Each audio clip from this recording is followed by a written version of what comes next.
Hello everyone. आप लोग बचपन से लेकर आज तक किसी न किसी चीज़ से ज़रूर डरे होंगे, वो चाहे किसी भी चीज़ का डर क्यों ना हो। इसे साइंटिफिक भाषा में फोबिया कहा गया है, यानी कि किसी चीज़ का कोई इमेजिनरी या कोई कम खतरा हो जिससे हमें डर लगता है। एग्जाम्पल के लिए, कोई व्यक्ति पानी से डरता है तो उसे हम हाइड्रोफोबिया कहते हैं। हाइड्रो यानी पानी और फोबिया मतलब डर, यानी कि हाइड्रोफोबिया मतलब पानी का डर। तो आज के इस वीडियो में हम लोग कुछ ऐसे ही फोबिया देखने वाले हैं, तो चलिए शुरू करते हैं। फोबिया किसी वस्तु, स्थिति या गतिविधि का अनियंत्रित, तर्कहीन और स्थायी डर है।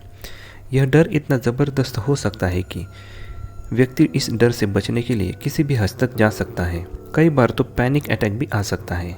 यह एक अचानक तीव्र भय है जो कई मिनटों तक बना रहता है। तो हम लोग वन बाय वन इस फोबिया या डर के प्रकार देखने वाले हैं, और आप ये देखिएगा इनमें से आपको किसी तरह का फोबिया है तो नहीं। पहला है नोमोफोबिया। नोमोफोबिया या नो मोबाइल फ़ोन फोबिया शब्द का प्रयोग एक मनोवैज्ञानिक स्थिति का वर्णन करने के लिए किया जाता है जब लोगों को मोबाइल फ़ोन कनेक्टिविटी से अलग होने का डर होता है। नोमोफोबिया आपके मोबाइल फ़ोन के बिना रहने का डर है। नोमोफोबिया से पीड़ित लोग अपने फ़ोन को अपने पास न रखने, बैटरी कम होने या फ़ोन की रेंज गायब होने से लेकर अत्यधिक चिंता का अनुभव करते हैं। परिस्थितियाँ चाहे जो भी हो, अपने फ़ोन का उपयोग न कर पाने के कारण नोमोफोबिया से पीड़ित लोग घबरा जाते हैं और चिंता के चरम लक्षणों का अनुभव करते हैं। यह दुर्लभ फोबिया अक्सर सेल फोन की लत वाले व्यक्ति से उत्पन्न होता है। इस फोबिया से पीड़ित लोग पूरे दिन जुनूनी रूप से अपने फ़ोन चेक करते रहते हैं और उन्हें चिंता होती है कि वे अपने प्रियजनों के संपर्क करने से चूक जाएंगे। जबकि नोमोफोबिया को आमतौर पर एक दुर्लभ फोबिया के रूप में वर्गीकृत किया जाता है। हाल ही के शोध से पता चला है कि लगभग आधे पुरुष और महिलाएं अपने सेल फोन को लेकर चिंतित रहते हैं। इसके अलावा एक अध्ययन में पाया गया है कि 23% पुरुष छात्रों को नोमोफोबिक के रूप में लेबल किया गया था और लगभग 77% लोगों ने दिन में 35 से अधिक बार अपने सेल फोन की जांच की। अगर आपको बिना मोबाइल के रहने का अतार्किक डर सता रहा है तो हो सकता है कि आपको भी नोमोफोबिया है। इसके अलावा नोमोफोबिया या मोबाइल फ़ोन के बिना रहने का डर चिंता और अलगाव के साथ साथ सिरदर्द जैसी शारीरिक समस्याओं का कारण बन सकता है। तो हम लोग इस नोमोफोबिया से कैसे बच सकते हैं? इसके लिए उचित जागरूकता, शिक्षा, सही स्टेप्स उठाकर नोमोफोबिया पर काबू पाया जा सकता है और इसका इलाज किया जा सकता है। ऐसा करने के लिए किसी को यह पहचानने की ज़रूरत है कि उनके फ़ोन का उपयोग कैसे और कब किया जाना चाहिए। केवल आवश्यक होने पर ही इसका उपयोग किया जाना चाहिए और अपना एक्स्ट्रा टाइम स्पेंड करने के लिए अन्य तरीके खोज सकते हैं। नेक्स्ट तरह का फोबिया काफ़ी इंटरेस्टिंग है। दोस्तों, क्या आपको भी अपने टॉयलेट के बारे में चिंता सताती रहती है? तो समझ जाइए, क्योंकि अगला फोबिया उसी के ऊपर है, जिसका नाम है टॉयलेट फोबिया। जी हाँ, आप सोच रहे होंगे कि इसमें कौन सा डर हो सकता है या इसमें कौन सा फोबिया हो सकता है, लेकिन टॉयलेट फोबिया एक शब्द है जिसका इस्तेमाल कई स्थितियों का वर्णन करने के लिए किया जाता है जिसमें लोगों को शौचालय का उपयोग करने में कठिनाई होती है। ये फोबिया टॉयलेट, बाथरूम बहुत दूर होने के डर से, या फिर सार्वजनिक शौचालय का उपयोग करने के डर, या इस डर के रूप में प्रकट हो सकता है कि शौचालय का उपयोग करते समय अन्य लोग देख या सुन रहे होंगे। इन स्थिति वाले लोग शौच जाने से बचने के लिए अत्यधिक प्रयास कर सकते हैं, लेकिन इसके लक्षण क्या क्या है? ऐसे व्यक्ति को बाहर रखने पर घबराहट का दौरा पड़ने और चरम चिंता के दौरान शौचालय तक पहुंचने में असमर्थ होने का डर रहता है। ऐसी कंडीशन में पीड़ित व्यक्ति धीरे धीरे घर के अंदर रहना पसंद करते हुए समाज से अलग हो सकता है या ऐसी जगहों पर रह सकता है जहां उसे पता हो कि वहां सुलभ सार्वजनिक शौचालय कहाँ है। वे शौचालय का उपयोग करने से बचने के लिए पेशाब या मल को भी रोकना शुरू कर सकते हैं। हफिंगटन पोस्ट यूके ने एक 16 वर्षीय मरीज के दुखद मामले के बारे में सूचना दी थी, जो शौचालय से इतना डरती थी कि लगभग 2 महीने तक टॉयलेट ना जाने के कारण उसकी मृत्यु हो गई थी। तो इस टॉयलेट फोबिया को कैसे रोक सकते हैं? उपचार के संदर्भ में चिंता के लिए अक्सर संज्ञानात्मक व्यवहार थेरेपी यानी CBT की सिफारिश की जाती है। CBT लोगों को विचारों, भावनाओं और व्यवहारों के बीच संबंधों को समझने में मदद करना चाहता है।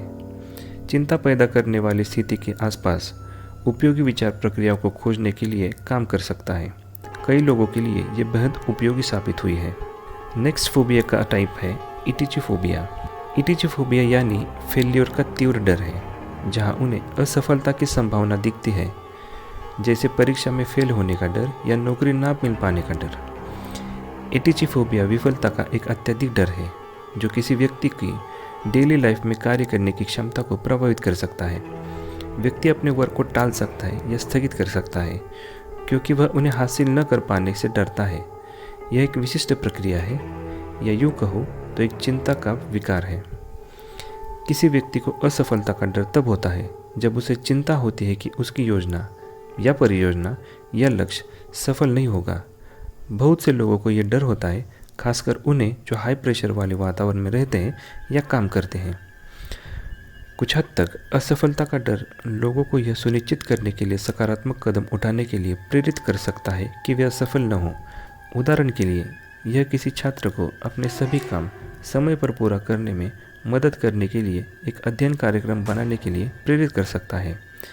लेकिन इसके लक्षण क्या क्या हो सकते हैं ये भी देख लेते हैं, जैसे कि अपने हार्ट बीट्स फास्ट होना, तेज या उथली सांस होना, पसीना आना, मांसपेशियों में तनाव होना, ये इसके कुछ सामान्य लक्षण हैं। लेकिन इस फोबिया को कैसे ओवरकम किया जा सकता है? तो इसके लिए अपने डर को पहचानिए और ये समझने की कोशिश कीजिए कि आखिर आपको डर क्यों लग रहा है, या फिर अपने डर के बारे में ठीक से थिंकिंग रखिएगा, या फिर अपने डर का डटकर मुकाबला कीजिएगा, या फिर हर सिचुएशन का कंट्रोल अपने हाथ में लेकर अपने थॉट्स का बॉस हो जाइए। अगर ये सब भी काम नहीं कर रहा हो तो आपको डॉक्टर की सलाह लेनी चाहिए। अगर ये जानकारी आपको अच्छी लगती है तो हमारे इस चैनल को सब्सक्राइब करके नोटिफिकेशन बेल को ऑन कीजिएगा और इस वीडियो को ज़्यादा से ज़्यादा शेयर कीजिएगा। तो चलिए अगला टाइप देखते हैं। अगला टाइप है फास्मोफोबिया। फास्मोफोबिया के कारण व्यक्ति को भूतों और अन्य अलौकिक चिंताओं का तीव्र भय होता है। भूतों से अत्यधिक डर रखने वाले लोग अक्सर स्वास्थ्य देखभाल या मानसिक स्वास्थ्य पेशेवरों के साथ इन डरों पर चर्चा नहीं करते हैं। ऐसा डर या आत्मग्लानि के कारण शर्मिंदगी महसूस करने के कारण होता है। लेकिन इसके सिम्टम्स क्या क्या है? भय या चिंता जो भूतों द्वारा उत्पन्न होने वाले खतरे से बाहर है, या भूतों के विचारों से व्यक्ति को तत्काल भय या चिंता का अनुभव होता है। अगला फोबिया का टाइप है थैनाटोफोबिया। थैनाटोफोबिया चिंता का एक रूप है जिसमें मृत व्यक्ति का तीव्र भय शामिल होता है। कुछ लोग इसे मौत की चिंता कह सकते हैं। इससे किसी व्यक्ति की मृत्यु या मरने की प्रक्रिया के बारे में अत्यधिक चिंता की भावना पैदा हो सकती है। थैनाटोफोबिया से पीड़ित व्यक्ति को अपनी मौत का डर हो सकता है, या वह किसी प्रियजन की मौत से भी डर सकता है। लेकिन इसके सिम्पटम्स क्या क्या है? मरने या मरने की प्रक्रिया के बारे में सोचते समय तत्काल भय या चिंता होना, या फिर घबराहट के दौरे जो हाथ पैर का कांपना, पसीना, दिल की धड़कन तेज होना जैसे लक्षण पैदा कर सकते हैं। या फिर उन स्थितियों से बचना जहां मृत्यु या मरने के बारे में सोचना आवश्यक हो सकता है, या फिर मृत्यु के बारे में सोचते समय मतली महसूस होना या पेट में दर्द का अनुभव होना। इसके बावजूद एक और लोकल आइडिया है जिसका उपयोग आप हर तरह के फोबिया को ओवरकम करने के लिए कर सकते हैं, जिसका नाम है 333 का नियम। बस 3 वस्तुओं और 3 ध्वनियों को पहचान करने के लिए चारों ओर देखें, फिर शरीर के किसी भी 3 भागों की हलचल करें। बहुत से लोगों को लगता है कि यह रणनीति उन्हें ध्यान केंद्रित करने और चिंता को दूर करने में मदद करती है जब चिंता भारी होती है। तो दोस्तों, हमने इस वीडियो में डिफरेंट प्रकार की फोबिया के बारे में जाना।